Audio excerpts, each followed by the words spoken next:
Não, e o interessante até nos trabalhos assim do Pedro é que essa que você falou, né? Olhar o futebol de diversas maneiras. E eu não lembro assim de um trabalho, talvez, lógico, aí a gente vai falar aqui, né, do Bugica, do Deus da Raça, que talvez tenha um olhar pra dentro do campo, mas é sempre buscando, tipo, alguma coisa que vem de fora, né? Tipo, por exemplo, do Rondinelli você mostra ali o ícone, né? Aquela coisa por que Deus da Raça, né? Da onde vem essa questão e essa maneira de olhar o futebol, como você falou, parte da cultura, né? Você pega o América, né? O América é o segundo time de todo mundo, a gente fala assim, né? O segundo time de todo mundo, um olhar que eu acho que talvez hoje em dia isso tá muito mais... não vou dizer talvez consumido, acho que é mais produzido das pessoas trazerem o futebol, não só pelo olhar dentro de campo, porque assim, é muito fácil você, por exemplo, contar a história do Flamengo na Libertadores de 2019 com a campanha dos gols. Sim. E tal, pô, super bacana, e não contar a história, pegar um recorte de um torcedor, de um cara que, sei lá, vendeu o carro pra poder estar lá em Lima, eu acho muito mais legal. Eu também tenho maior preguiça de...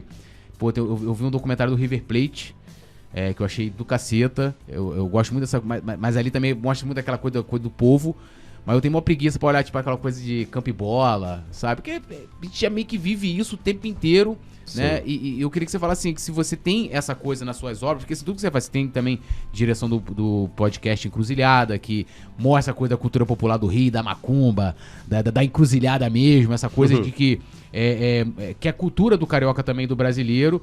Se você tem, quando você vai fazer algum tipo de trabalho, você já vê com esse objetivo, tipo, eu vou falar de determinado assunto, mas eu quero trazer um olhar que seja talvez de fora, ou tentar olhar de um jeito diferente. Eu acho que é isso, assim, não é necessariamente, sabe, uma coisa tão pré-estabelecida, mas eu acho que esse é o caminho para fugir do óbvio, né? Assim, você pode olhar para uma coisa por esse ponto de vista e também por esse ponto de vista. E às vezes esse aqui vai te trazer coisas diferentes, coisas novas, coisas que ainda não foram tão debatidas.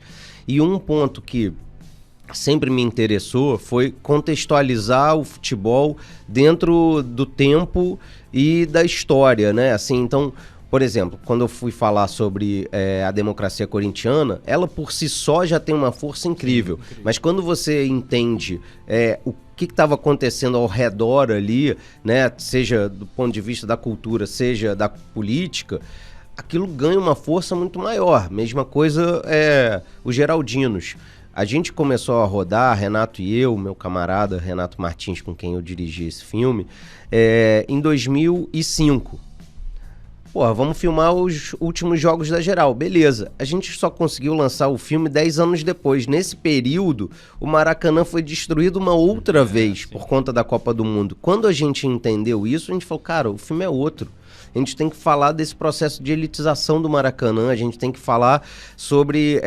não é mais... A ideia nasceu de mostrar os últimos momentos e acabou virando uma outra... Uma obra pro PAN, né? Isso, exatamente. Era uma obra pro PAN, que trouxe as cadeiras azuis ali, o último momento real do Maracanã, e a gente estava falando de uma coisa que acabou felizmente não acontecendo tanto, que era assim, o que vai acontecer com a Geral? A gente ainda não tinha ideia, mas a Geral em si, como espaço, ela não é tão relevante quanto as pessoas que estavam ali dentro. Então, uma vez que você mudava o espaço, mas conseguia manter aquelas pessoas ali no Maracanã com ingressos mais baratos e tal, tá tudo certo. Então, elas...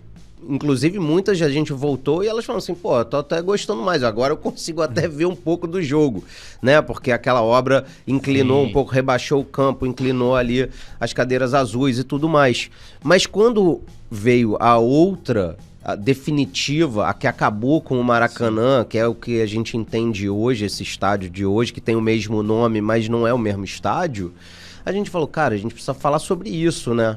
Então arena gélida. Isso, então deixou de ser um filme sobre aqueles personagens e passou a ser uma coisa maior. Então, essa busca pela que tá por trás do futebol ou junto do futebol, isso sempre me interessa. Olhar além, né? Sem olhar aqui. Ou olhar mais distanciado também, né?